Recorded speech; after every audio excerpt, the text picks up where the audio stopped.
Jadi anak-anak itu yang sekolah di sini bisa menimba ilmu agama di pesantrennya gitu. Dan banyak fasilitas yang kita berikan juga.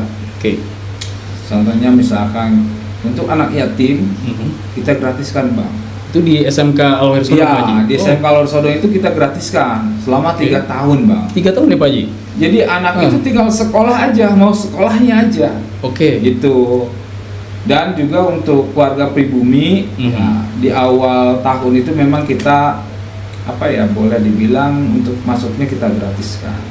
IPP-nya pun kita setahkan, gitu kan, supaya ngapain sih sekolah jauh-jauh, toh di kampungnya juga ada sebuah sekolah gitu, walaupun baru, walaupun belum lengkap fasilitasnya, tapi akan memberikan perubahan terhadap diri mereka gitu. Dan alhamdulillah sekarang hampir kurang lebih, kalau info laporan dari kepala sekolah itu, anak yatim yang digratiskan dari lembaga itu kurang lebih hampir 60 siswa, Bang. 60 ya, Pak Haji? Ya, 60 siswa. Dan itu free, tidak ada baik seragam, baik uang pun tidak ada, Pak Haji? Semuanya. Tinggal mau sekolahnya saja. Oke. Gitu. Dan itu memang sebuah kebijakan yang saya ambil langsung dan sudah koordinasi dengan kepala sekolah waktu itu, dan kepala sekolah siap, ya udah ayo. Kali aja dari anak yatim itu ada sebuah keberkahan buat diri kita, karena bukan kata manusia lagi. Allah sudah menjanjikan kan gitu, bagi siapapun yang memelihara anak yatim maka akan ditambah rezekinya, akan diangkat martabatnya, derajatnya, dan seterusnya gitu. Maka kita gratiskan gitu. Kalaupun memang ini ada sebuah program lagi, anak itu bukan anak yatim, Bang. Baik. Tapi dia itu anak yang tidak mampu. Pengen sekolah bisa di mana? Di SMK Al Warsodong. Jadi nggak harus yang anak yatim, Pak Haji? Iya, enggak harus anak yatim. Anak yang orang tuanya masih lengkap, baik, itu bisa sekolah di sini. Oke. Misalkan nggak mampu untuk biayanya, nggak usah khawatir. Tinggal orang tuanya datang ke desa, baik, minta surat SKTM, surat tidak mampu, datang ke sekolah, insya Allah anak itu bisa sekolah. Pak Haji bisa menjadikan itu motivasi yang memang jarang dimiliki oleh orang lain, terutama yang bergerak di lembaga pendidikan. Ketika merintis awal tertatih-tatih nggak, Pak Haji? Kalau kita bicara masalah masalah tertatih-tatih atau tidak, ya boleh dibilang kita jangankan tertatih-tatih, hidup tak mau mati segan, Bang. Oke.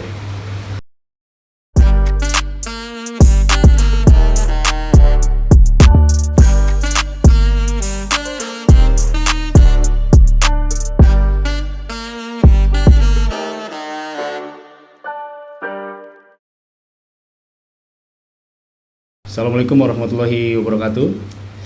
Hari ini kita kedatangan narasumber yang spesial di perdana tayang dengan program GCWA, Get Closer with Al-Khair.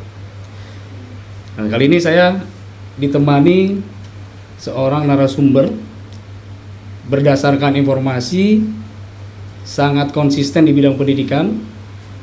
Bahkan dari awal beliau ini bukan pewaris, tapi perintis dan konsisten di dunia pendidikan, dan berkecimpung di dunia pendidikan sangat lama sekali. Dan juga beliau dikenal membangun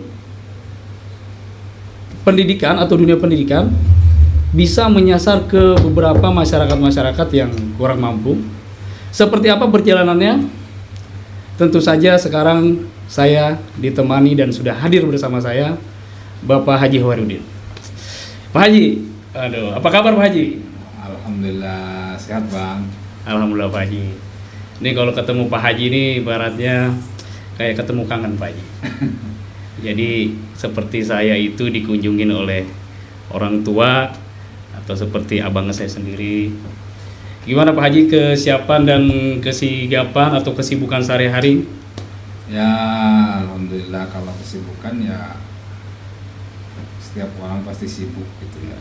Cuma kan kita harus bisa memanage waktu supaya kapanpun kita dibutuhkan ya kita ada waktu tertentu yang harus kita sempatkan.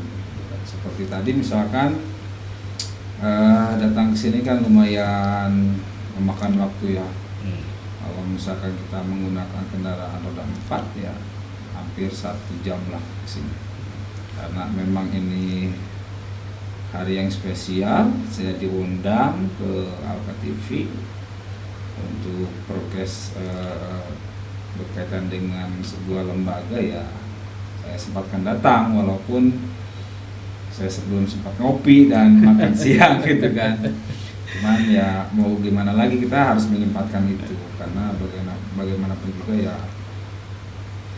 kita ya harus bisa memberikan yang terbaik buat orang yang memang betul-betul membutuhkan informasi. Kali aja dengan apa yang kita sampaikan banyak masyarakat luas yang bisa meniru ataupun bisa minimal meniru ataupun misalkan untuk hal yang sama, karena bukan di lembaga pendidikan saja sebetulnya kalau misalkan kita ingin menjadi fokus. Alhamdulillah Bang ya gitu Bang. Oke, jadi ada informasi Pak Haji Ya. datang ke saya dan juga yang lain perlu tahu informasinya. Sampai saat ini Pak Haji tetap konsisten di bidang pendidikan. Boleh diceritakan Pak Haji, awalnya itu apakah memang Pak Haji taunya udah Pak Haji terkenal ini punya beberapa lembaga pendidikan. Ada beberapa lembaga pendidikan yang sekarang Pak Haji tangani. Apakah memang itu sudah diwariskan ke Pak Haji ataukah memang Pak Haji rintis dari awal? Nah, dari awal itu seperti apa Pak Haji? Sebetulnya manusia itu kan dilahirkan dari nol Bang ya. Tidak memiliki kemampuan, tidak memiliki keahlian, tidak memiliki skill ya. Karena kita sama-sama setiap manusia itu dilahirkan ya pasti nangis gitu kan. Kita belum bisa makan, kita diajarin sama orang tua makan gitu. Kita nggak bisa jalan, kita diajarin bagaimana caranya kita merangkak kan gitu. Mungkin kabar itu terlalu besar buat saya, karena bagaimanapun juga informasi ataupun kabar yang beredar itu terlalu berlebihan lah. Karena yang saya rasakan ya sama, saya seperti orang-orang lain. Mungkin nasib yang berbeda gitu ya. Kalau saya konsisten di dunia pendidikan enggak juga, karena bagaimanapun juga awal saya lulus kuliah itu saya pernah nyoba ke dunia industri. Cuman ya tahu sendiri Bang, kalau industri itu kan kita terikat ya. Orang-orang tidur, kita masuk shift malam. Orang-orang waktu itu kebetulan saya masih muda ya. Orang-orang malam mingguan ya saya kerja ke pabrik, kotor-kotoran dan sebagainya. Alhasil hanya waktu 3 bulan serasa 3 tahun bagi saya, karena memang yang saya rasakan di dunia industri itu ya berat. Karena mungkin ya salah satunya basic saya tidak di situ gitu kan. Nah, alhasil saya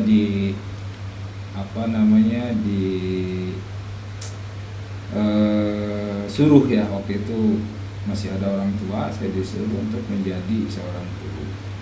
Dan kebetulan memang ijazah saya ya linear sama dunia keguruan gitu. Waktu itu saya jurusan PAI.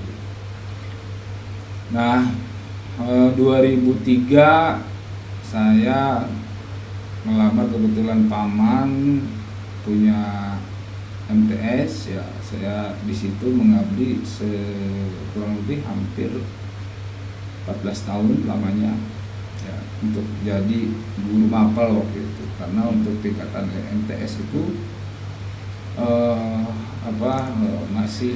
masih tahapan sekolah lanjutan gitu. Nah, selama 14 tahun itu ya berjibaku, saya pernah nyoba seperti orang-orang melamar PNS. Dan kalau misalkan saya ceritakan, mungkin waktunya tidak akan cukup gitu kan. Tapi salah satu pengalaman yang berharga mungkin ya, karena saya sudah mencoba mengejar PNS itu sebanyak 7 kali tes, Bang. Oh. Dan ya bukan milik saya di situ gitu kan. Karena memang rezeki jodoh dan maut itu kan urusan yang maha kuasa. Dan selama 7 kali itu, terakhir saya ikut tes CPNS itu di PB tahun 2010. Dan itu pun sama, saya nggak lolos karena mungkin rezeki saya bukan di PNS. Nah, awal sih sebetulnya untuk menjadi bergelut di bidang pendidikan, satu, saya guru biasa. Saya tidak tahu menahu pendidikan yang mendalam itu seperti apa, apalagi mengelola pendidikan ya, karena saya waktu itu hanya guru IPS gitu kan, yang ngajar sehari bisa full dari pagi sampai sore. Nah, cuman ada selentingan dari teman-teman kerja gitu kan, ini banyak banget lulusan gitu ya. Kalau di sebelah situ ada sekolah kayaknya enak banget gitu kan. Karena waktu itu MTS sekali meluluskan itu hampir 600 siswa. Oh. Waktu itu gitu. Di tahun berapa Pak? Di tahun 2010. Baik. Karena waktu itu ya teman-teman sudah memberikan motivasi kepada saya gitu kan, untuk membuka sekolah yang lebih tinggi ketimbang MTS ya, mungkin kalau sekarang ya SMK, ya SMA gitu kan, Alia gitu kan. Ya kita guru honor yang tidak tahu menahu tentang dunia pendidikan, terus kita juga modal tidak ada gitu kan. Alhasil ya cuman keinginan dan cita-cita saja. Saya pribadi ya waktu itu pernah, kalau bahasa daerah Sundanya ngabek kakak kolot gitu. Minta ke orang tua untuk memberikan modal itu kan. Waktu itu tahun 2010. Dan ya orang tua bilang, duit dari mana? Sedangkan kerjaan orang tua ya cuman petani gitu kan. Petani buah, kalau musim buah dia beralih ke buah, kalau musim padi dia ke ladang, ke sawah gitu kan. Duit dari mana gitu kan. Terus dari tahun demi tahun, dari 2010, 2011, 2012, saya terus memberikan keinginan, menceritakan keinginan saya kepada orang tua.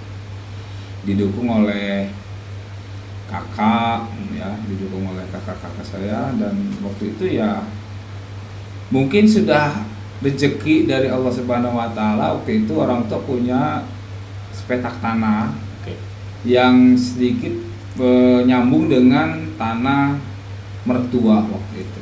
Tanah mertua waktu itu hampir 5 hektar. Dan tanah orang tua saya waktu itu hanya 600 meter. Karena nempel ya dari sisi pertanahan nempel. Jadi batasnya tanah mertua dengan orang tua saya itu nempel. Nah, 2012 itu ya ada salah satu perusahaan yang membeli tanah itu, jadi diikutsertakanlah tanah orang tua itu. Dan alhamdulillah, singkat cerita orang tua punya uang. 2012 saya mencoba memberanikan diri kembali untuk meminta modal. Dan alhamdulillahnya waktu itu mungkin orang tua juga melihat kasihan mungkin anaknya terus BK. Alhasil adalah modal untuk membuat SMK tahun 2012 akhir waktu itu. Dan lembaga itu ya berjalan, terus juga punya izin. Waktu itu saya izin duluan Bang, jadi tidak punya anak dulu. Jadi saya waktu itu melaksanakan sesuai prosedur apa yang dikeluarkan oleh Dinas Pendidikan Kabupaten. Waktu itu kan untuk tingkatan SLTA itu kan masih di kabupaten ya. Kalau sekarang kan sudah beralih ke provinsi. Nah, dari situ kita izin diurus, bangunan diurus, dan alhamdulillah ada kepercayaan yang tertanam mungkin di masyarakat ya, bahwasanya sekolah itu memiliki nilai jual dengan ekonomi yang murah gitu yang di pandangan masyarakat. Alhasil dari tahun ke tahun berjalan dan jumlah siswa yang terus bertambah dan terus meningkat. Nah, perjalanan itu yang membuat saya menjadi totalitas karena waktu itu di saat tahun 2012 itu saya masih ngajar juga di MTS gitu. Jadi saya terbagi-bagi selain jadi kepala sekolah di SMK tapi menjadi guru. Dan waktu itu saya itu tidak tahu menahu dunia SMK seperti apa karena saya guru ya selama 12 tahun ngajar. Itu pun tidak di beberapa tempat, melainkan di satu tempat. Dan background pun di MTS ya Pak ya? Atau sekelas SMP ya Pak? Ya betul. Untuk beralih ke dunia SMK kan harus banyak wawasan yang kita miliki gitu kan. Sedangkan saya hanya guru tok gitu kan. Ya lambat laun kalau kita ada keinginan untuk belajar, ya alhamdulillah gitu kan. Alhamdulillahnya ya kita sekarang menjadi tahu dari yang awalnya tidak tahu ya, cuman ya harus harus berkorban dari waktunya, dari materinya, dari pikirannya ya, kita harus banyak berkorban itu kalau kita ingin menjadi orang yang dihargai di bidang pendidikan gitu Bang. Jadi awal ya saya guru tok, tidak memiliki kapasitas atau kualitas di bidang SMK. Cuman di hati kecil saya ada optimisme yang bisa saya pertahankan dalam diri saya itu ya. Kenapa orang lain bisa saya nggak bisa? Kenapa orang lain mampu saya nggak mampu? Padahal kita lihat mereka manusia, kita manusia. Mereka makan nasi, minum, kita pun sama. Mereka tidur, kita tidur. Dengan usaha yang maksimal, insya Allah pasti akan bisa. Gitu. Oke. Ada lagi Pak Haji yang menarik. Pak Haji ini terkenal di sebagian orang, masyarakat luar itu dipanggilnya Pak Haji Owen atau Pak Owen. Bisa dijelaskan Pak Haji? Kalau nama itu sebetulnya nama panggilan aja, nama panggilan waktu kecil gitu kan. Biasa kalau lihat sejarah Bang nih, kalau saya cerita tentang sejarah masalah asal usul nama. Dulu orang tua itu di saat waktu saya masuk sekolah dasar, itu nama saya bukan Hoirudin Bang, tapi Abdul Hoirudin. Abdul Hoirudin. Di sekolahnya tuh, waktu di sekolah MI itu namanya Abdul Hoirudin. Cuman pas kesini di akte Hoirudin. Kan beda tuh antara legalitas negara dengan legalitas di sekolah atau dunia pendidikan. Alhasil setelah kita mau lulus dari MI tersebut dirubah, dihilangkan oleh orang tua Abdulnya gitu. Jadi Hoirudin. Nah, Owen itu atau Hoer itu gitu kan. Bahasa orang Sundanya cadelnya Hoer. Jadi oeng-oeng gitu. Bahkan dulu waktu aliyah saya bukan dipanggil itu gitu kan. Ada yang manggil saya Udin, ada yang manggil saya Hoer, ada yang manggil saya Owen, ada yang manggil saya Oeng, banyak Bang. Bahkan yang lebih lucu dan yang lebih seru, saya dipanggil Abu Naum Bang. Karena kalau udah tidur saya susah bangun. Gitu. Jadi memang salah satu panggilan keakraban antara satu sama lain dengan teman-teman saja kalau nama itu. Nah, cuman kalau nama asli sesuai akte, KTP, ijazah, SIM dan seterusnya itu Hoirudin gitu. Begitu. Oke. Nah Pak Haji nih ada juga yang banyak yang belum tahu perihal di kehidupan sehari-hari Pak Haji. Punya istri berapa Pak Haji? Saya punya istri satu Bang. Cukup satu Pak Haji ya. Karena begini, dalam menjalani kehidupan itu manusia itu wajib konsisten. Betul Pak Haji. Ya. Kalau kita misal, bukan berarti orang yang istrinya 2 itu tidak konsisten, tidak. Ya. Tetapi buat saya pribadi, kalau misalkan memang kita ingin lebih maju, ya kita harus konsisten dengan apa yang kita miliki. Saya mungkin tidak seperti orang-orang yang dalam tanda petik gitu kan, mereka ingin poligami misalnya seperti itu. Nah, saya itu ya cukup satu saja, bukan berarti saya tidak mau mengamalkan sunnah Rasul lah apalah gitu kan. Tapi ya iya, memang itu sunnah Nabi. Tapi kalau kita mampu, kalau kita tidak mampu, buat apa kita cari masalah, kan begitu. Makanya banyak, saya mungkin pelajaran buat saya pribadi ya, banyak teman-teman yang sudah posisinya di atas rusak, ambruk gitu kan, gara-gara ya seperti itu gitu kan. Karena kan dalam hidup itu cobaan itu pasti ada 3, tahta, harta, dan wanita. Nah, wanita ini yang mungkin bisa menjadikan kita tersandung, Bang, gitu kan. Makanya ya saya cukup 1. Kenapa saya pilih 1? Ya hidup saya sudah nyaman. Saya mau apa-apa juga tidak dibatasin. Ya, seperti beda orang kalau misalkan sudah ketahuan yang tadinya bisa mancing pasti akan nggak bisa mancing, ya nggak? Betul, yang tadinya bisa keluar malam, maka kalau sudah ada masalah di rumahnya pasti itu akan akan kembali tidak normal gitu, Pak.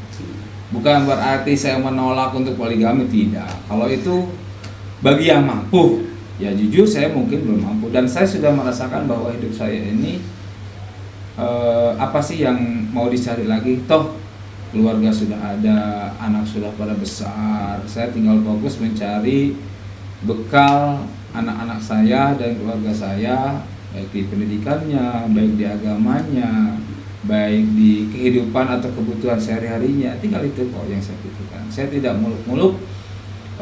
Saya misalkan melihat sesuatu hal yang di depan saya ada seorang wanita misalkan cantik, ya cantik, kita masih normal gitu kan, cantik, cuman untuk hasrat kesana saya pikir saya pendam dengan dalam-dalam lah, karena saya udah merasa nyaman. Saya kemana-mana tidak dibatasin, mau kemana aja sudah bebas, mau mancing mau apa gitu kan.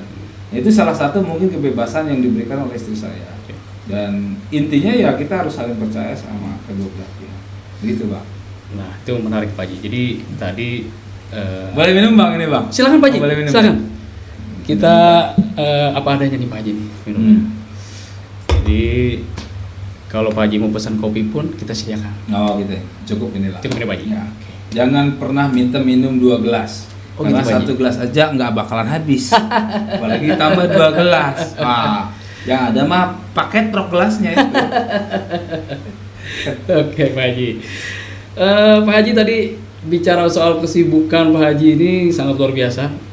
Nah, perlu juga tahu dalam membagi waktu dengan keluarga dan juga dengan anak. Anak sekarang berapa, Pak Haji? Saya anak 4. Oke, berarti sudah pada lulus semua, Pak Haji, atau masih sekolah? Yang satu masih pesantren. Karena dia pesantrennya atau sekolahnya 4 tahun. Baik. Jadi tahunnya tahun terakhir. Yang kedua masih baru kelas 3 SMP. Yang ketiga kelas 1 SMP. Dan yang terakhir bontot kelas 2 SD. Nah itu berarti masih ini Pak Haji ya? Dari itu masih pada junior semua berarti putranya Pak Haji ya? Justru itu. Dan putra semua Pak Haji? Ya, mungkin saya diberikan kepercayaan sama Allah Subhanahu wa taala untuk mengurus anak laki-laki. Karena selama ini saya tidak diberikan keinginan saya untuk diberikan anak perempuan gitu kan. Jadi anak saya semua empatnya laki-laki, Pak. Kalau masalah bicara kesibukan ya semua orang pasti sibuk, Bang.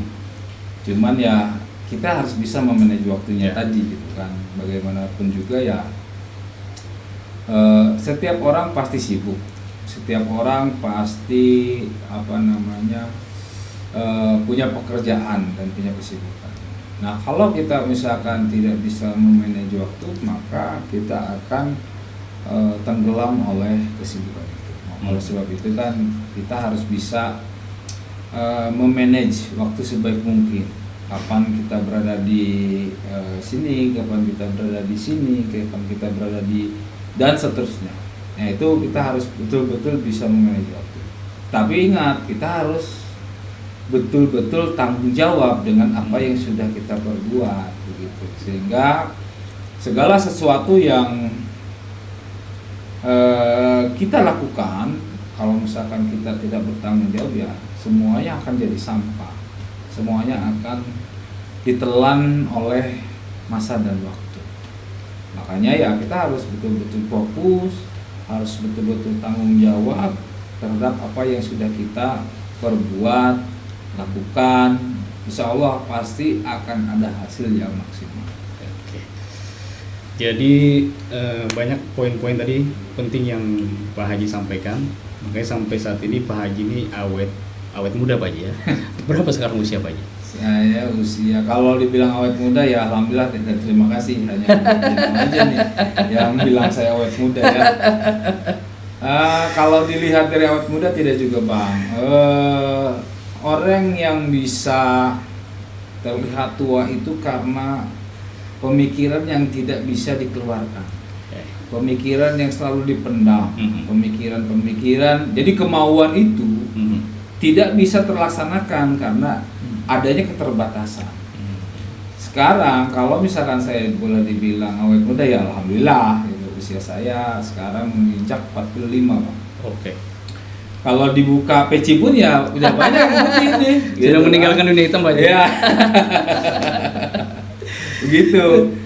Jadi banyak orang yang terlihat usia masih muda gitu kan. Betul, tapi Haji. terlihat ya Seperti kayak udah tua gitu Pak Haji ya.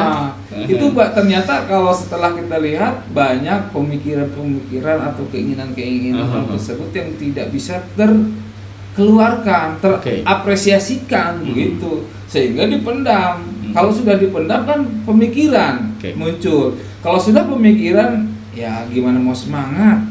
Orang itu nggak bebas. Bukan berarti kita mencari kebebasan, tidak, tapi segala sesuatu yang kita inginkan ya kita bebaskan. Contoh misalkan, aduh saya pengen makan, besok gimana ya?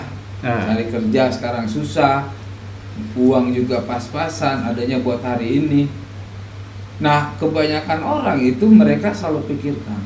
Bukan berarti saya nggak boleh harus berpikir, tidak. Tapi ya kuncinya kan nggak usah terlalu dipikirkan banget. Atau pesimis gitu Pak Haji ya. Yang penting masuk besok, ya kan? Kita berusaha kerja mencari sesuatu yang bisa menghasilkan uang, bukan dipikirkan tapi dilakukan, gitu.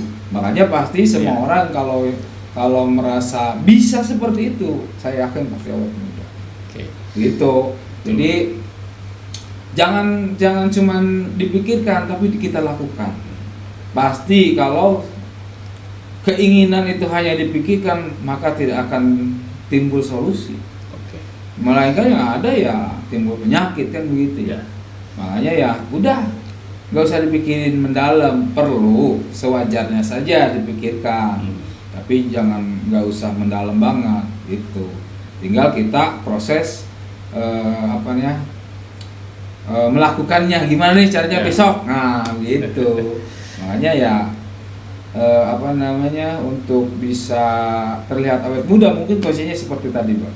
Gak usah terlalu memikirkan banyak hal, tapi kita lakukan atau kita lakukan sajalah apa yang harus kita lakukan. Nah itu menarik Pak Haji. Jadi Pak Haji itu tadi sudah memberikan beberapa kunci berkaitan dengan hidup ini perlu optimis, dan akhirnya ketika optimis itu terbangun, akhirnya tercapailah pencapaian. Nah Pak Haji sekarang infonya nih sudah ada hajatnya yang sudah dicapai Pak Haji. Pertama ini berkaitan dengan lembaga pendidikan. Ada lembaga pendidikan yang akhirnya didirikan oleh Pak Haji di lembaga pendidikan yang kedua, dan memang lembaga pendidikan itu dikhususkan memang bagi masyarakat dan bahkan ada program-program menarik di lembaga pendidikan tersebut. Seperti apa Pak Haji? Bisa dijelaskan? kalau cita-cita kan semua orang pasti punya cita-cita Bang. Nah, termasuk saya juga punya cita-cita waktu itu. Dan ide ini sih munculnya di tahun 2015. Oke. Jadi sudah lama nih cita-cita yang yang saya cita-citakan. Waktu itu ya saya punya uang sedikit, ingin membuka sekolah, sama seperti cerita awal tadi. Jadi keinginan besar tapi kemampuan nggak ada gitu. Jadi hanya cita-cita kan gitu. Alhasil lambat laun dengan sebuah proses ya saya nabung dikit demi dikit, ada uang sedikit digolangkan ke yang lain supaya bisa dijual cepat begitu. Jujur saya waktu waktu pendirian sekolah ini saya hanya punya modal kalau nggak salah kurang lebih jual mobil waktu itu. Oke. Jual mobil. Waktu itu memang saya kredit mobil selama 2 tahun dan alhamdulillah di 2 tahun itu lunas gitu kan. Dan saya punya ide gitu kan, ide yang tertunda di 2015 itu gitu kan. Nah, ada kesempatan ya saya jual mobil itu dan alhamdulillah saya nyari lokasi terus juga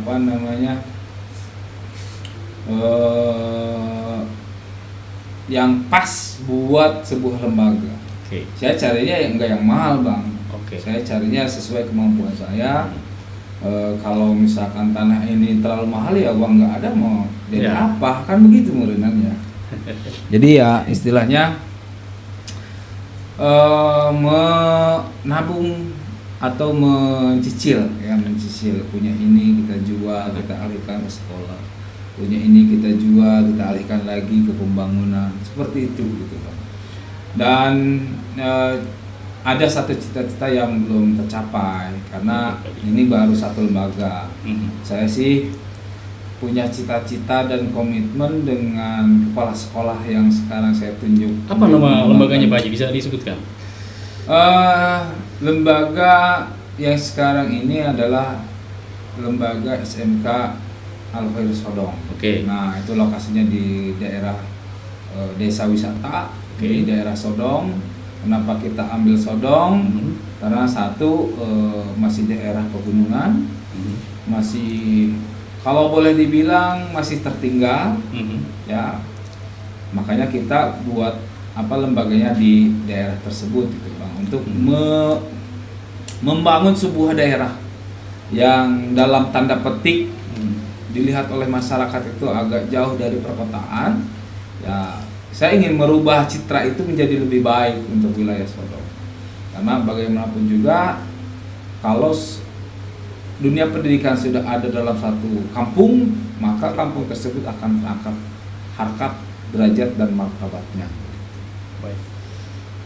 Dan cita-cita yang belum tersampaikan, mungkin saya punya cita-cita bahwa di sini itu akan selain SMK, saya juga akan mendirikan sebuah pondok pesantren modern yang tergabung dalam lembaga tersebut gitu Bang. Jadi anak-anak itu yang sekolah di sini bisa menimba ilmu agama di pesantrennya gitu. Dan banyak fasilitas yang kita berikan juga. Oke. Contohnya misalkan untuk anak yatim kita gratiskan Bang. Itu di SMK Al-Khair Sodong Pak Haji? Iya, di SMK Al-Khair Sodong itu kita gratiskan selama 3 tahun Bang. 3 tahun ya Pak Haji? Jadi anak itu tinggal sekolah aja, mau sekolahnya aja. Oke. Gitu. Dan juga untuk keluarga pribumi, ya, di awal tahun itu memang kita boleh dibilang untuk masuknya kita gratiskan.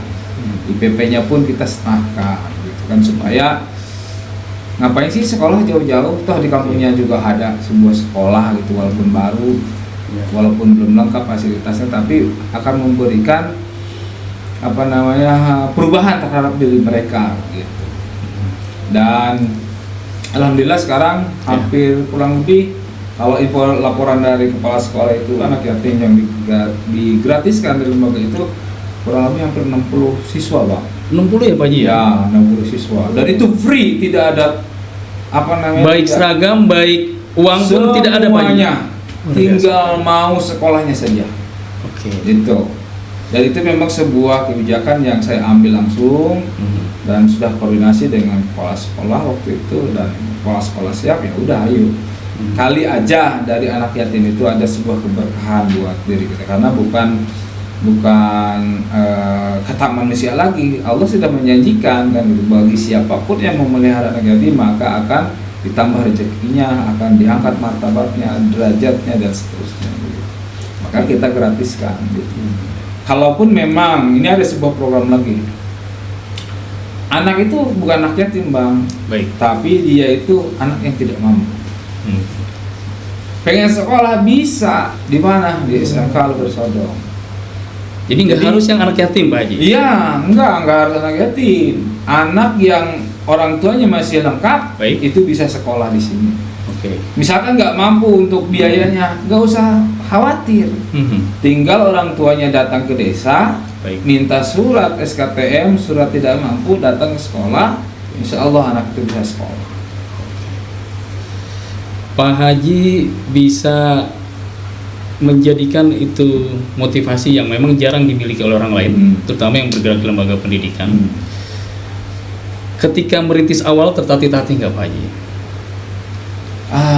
Kalau kita bicara masalah masalah tertatih-tatih atau tidak, ya boleh dibilang kita jangankan tertatih-tatih, hidup tak mau mati segan Bang. Oke. Cuman kan kita berusaha semaksimal mungkin. Banyak guru-guru atau bapak ibu guru yang merasa nggak kuat dengan adanya kondisi seperti itu. Mereka juga yang tadinya ngabdi, yang tadinya mau gabung, dia mental dengan sendirinya, yaitu hukum alam ya. Kita juga nggak bisa memaksa mereka harus selalu standby, siap sedia di lembaga tersebut gitu kan. Bagi yang mau kan gitu, bagi yang mau dan bagi yang sanggup. Kenapa kok seperti itu? Sekarang begini, mana sekolah baru, bantuan pemerintah juga belum dapat, gitu kan? Izin juga harus diusahakan, gitu kan? IPP banyak yang gratis. Gaji guru aja kadang-kadang nunggak 2 bulan, 3 bulan. Apalagi kita punya tim ya di dalamnya. Hampir ada 6 orang tim itu yang selalu standby di sekolahan. Mereka kadang makan sehari ini, besok kadang-kadang cuma makan mie. Kadang-kadang mereka puasa dari Senin Kemisnya, karena memang tidak ada uang untuk belanjakan. Sehingga mereka ya ada uang ya alhamdulillah, nggak ada ya terima gitu. Maka saya salut sama tim yang ada di SMK tersebut, bisa merasakan pedihnya merintis gitu Pak.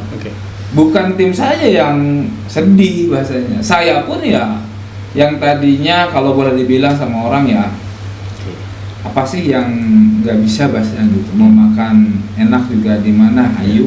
Tapi setelah saya membuat ini, yang tadinya kita punya uang 100 atau 200 ribu di dompet itu nggak ada Bang. Saya pernah merasakan dompet itu kosong. Seriusan tuh Pak Haji? Seriusan, karena kita nggak tega melihat tim nggak makan. Ya kita punya uang 200 ribu, kita kasih buat beli makan, buat beli menyambung hidup mereka yang memang tinggal di sekolahan. Karena tim itu tiap hari tinggal di sekolah Pak. Makan mandinya di sekolah, bahkan tidurnya pun di sekolah untuk membesarkan sekolah. Bukan 1-2 yang nggak kuat, banyak para guru yang memang tidak kuat dengan kondisi real yang ada di sekolah itu, ya mereka akhirnya lebih memilih keluar dari sekolah. Nah makanya yang sekarang itu masih standby, masih ada, dan ya alhamdulillah mungkin 2 atau 3 tahun ke depan mereka sudah bisa merasakan hasilnya gitu. Nah sampai ini Pak Haji mendirikan lembaga pendidikan SMK Al-Sodong itu di kaki gunung Pak Haji, di desa Legar Mukti ya Pak Haji ya, Kecamatan Kelapa Nunggal, dan jauh dari bisa dibilang hiruk pikuk perkotaan masyarakat. Sampai ada rekan-rekan Pak Haji ini menyatakan Pak Haji itu nekat banget gitu. Kenapa sih sampai nekat mendirikan di lembaga yang jelas-jelas nanti ke depannya nggak tahu nih gitu. Oh ya. Apa motivasi Pak Haji? Motivasi saya sih, saya belajar dari orang-orang yang hebat. Ya, karena dengan saya bergelut di dunia SMK, saya banyak ketemu dengan orang-orang hebat. Orang-orang yang punya visi ke depan, orang-orang yang tidak menyerah dengan keadaan. Orang-orang yang ya saya anggap sebagai guru pribadi, ya, guru pribadi saya, walaupun saya secara tidak langsung tidak belajar, tapi saya melihat kondisi mereka gitu kan. Jadi saya waktu itu diberikan motivasi oleh jadi kepala sekolah itu ternyata ada perkumpulannya gitu ya. Baik. Ada perkumpulan MKKS. Waktu itu saya ngobrol dengan ketua MKKS-nya, dan dia punya sekolah di gunung waktu itu. Dan saya pun curhat kan ke beliau, Pak Haji gimana nih kok bisa rame muridnya walaupun jauh dari tempatnya gitu kan, ini kan di gunung gitu kan. Nah, dia bilang begini, jangan takut kalau kita lembaga pendidikan memberikan kualitas yang bagus kepada anak didik kita dan tidak terlalu mengekonomiskan kepada masyarakat yang menitipkan anaknya, insya Allah pasti. Itu mungkin salah satu motivasi. Dan waktu itu saya tergugah, oh iya, satu, kalau kita lihat sekarang kan harga tanah kalau di luaran yang dekat-dekat kota mahal ya. Kedua juga birokrasinya agak susah gitu kan. Terus untuk persyaratan juga, persyaratan perizinan kan dulu mah 3.000 meter. Sekarang di kota kan susah. Di pinggir-pinggir jalan kan susah untuk mencari luas lahan yang seperti itu. Alhasil saya minta bantuan terhadap masih saudara, dan waktu itu saya diberikan 3 titik, Bang. Oke. Pertama di persawahan, kata saya kalau di persawahan terlalu panas gitu kan, akhirnya nggak jadi. Ada yang di pinggir jalan, harganya ya lumayan, tidak sesuai budget gitu kan. Nah yang ketiga, kebetulan harganya terjangkau, bisa dicicil. Itu yang menjadi motivasi buat saya gitu kan. Dan yang punya tanah itu adalah Pak Lurah gitu kan. Lurah yang akan saya bangun sebuah lembaga, kan otomatis saya dipermudah gitu kan, dipermudah untuk untuk pembelian tanahnya. Dan waktu itu saya pernah banyak teman-teman saya pribadi, teman akrab, sampai bilang, lu gila Ji gitu. Lu gila. Kenapa?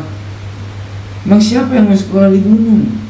Karena mungkin orang melihat daerah pegunungan itu daerah yang tidak potensial gitu kan. Daerah yang siapa sih yang mau sekolah ke gunung?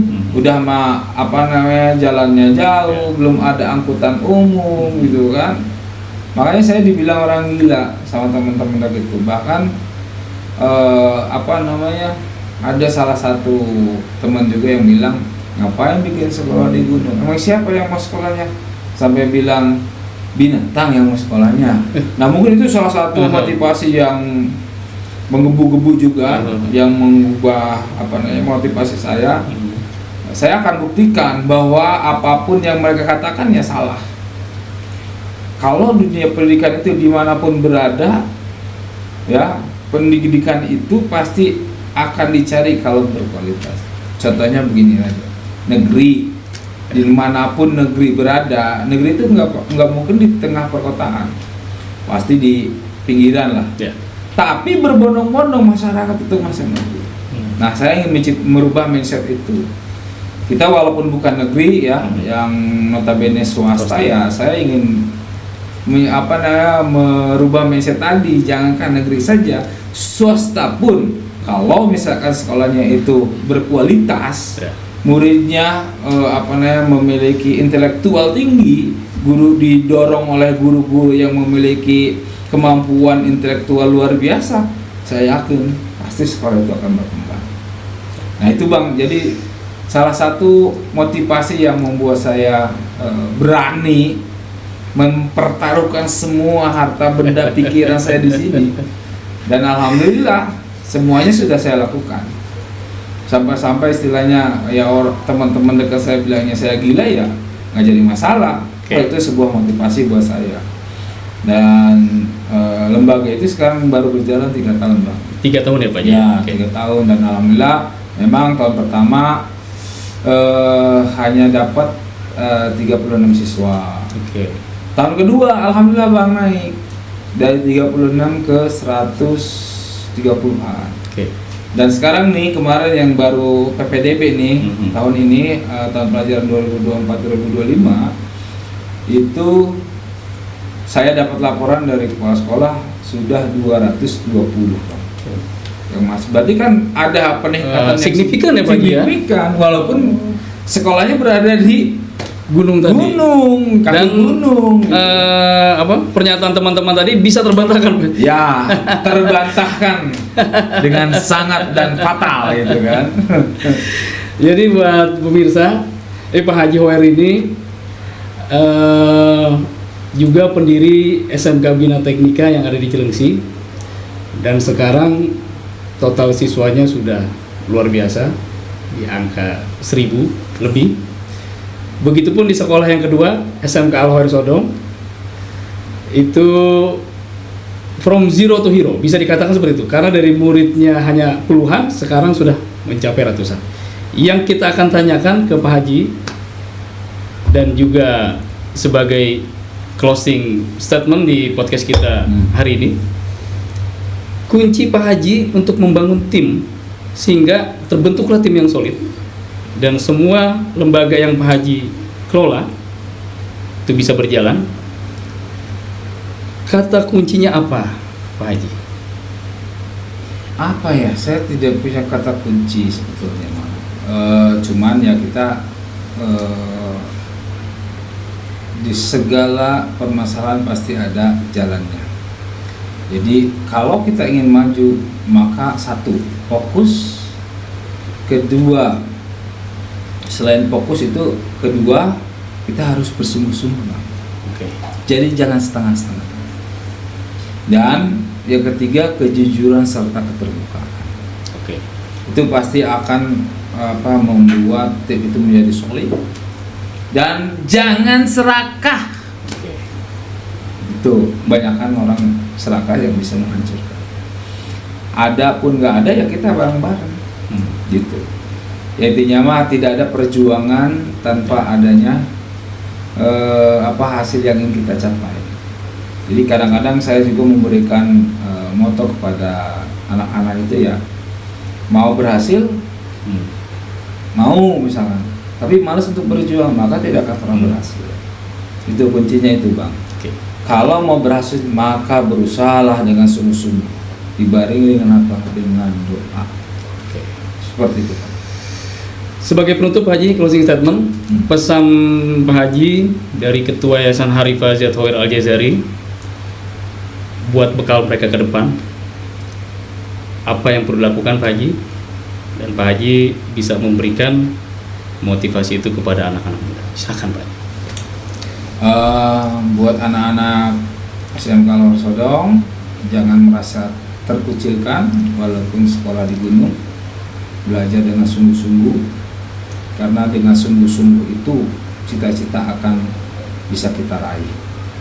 Dan jangan merasa saya paling pintar. Berusahalah terus, belajarlah terus, sehingga apa yang mereka tidak pikirkan oleh mereka, kita akan berhasil menjadi siswa dan siswi yang paling baik, paling mahir, dan paling maju. Itu mungkin, Bang. Menyala banget, Pak Haji. Jadi itu pesan buat anak muda, bisa dicatat, dan tirulah orang yang sudah lebih dulu sukses, maka kesuksesan akan menyertaimu. Saya dengan Bang Zai di podcast GCWA hari ini eksklusif bersama Ketua Yayasan Harifah Ziyad Hoer Al-Jazari, Bapak Haji Hoerudin. Kita udahkan, Pak Haji, Ya, sampai di siap. sini. Ya. Tapi kalau Pak Haji memang masih betah mau minum, silakan. Dan semoga Pak Haji sehat selalu, Pak Haji. Amin, amin. Terima kasih, Bang. Makasih banyak, Pak Haji, Sama-sama. telah hadir. Ya.